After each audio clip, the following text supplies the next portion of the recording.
Alright, I wanted to make a quick video on here on how to use an old chemical tank in your garden. And there's a lot of different ways I was considering going about this. I got this old tank from work.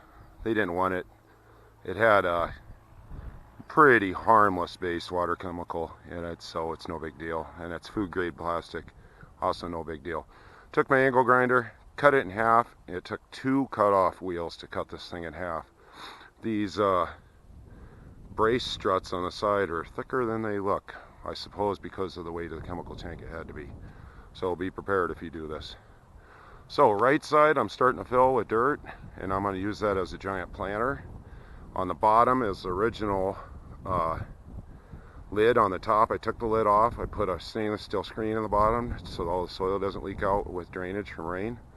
The right side I'm going to use for my rainwater reservoir, and I'll use the existing spigot on the side that was actually never used to let out the rainwater. I put it at a slight tilt downward towards the spigot, so it'll be good to go.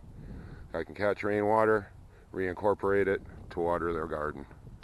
There you go. There's one pretty good idea. There's lots of ideas on how to reuse these things. It's amazing.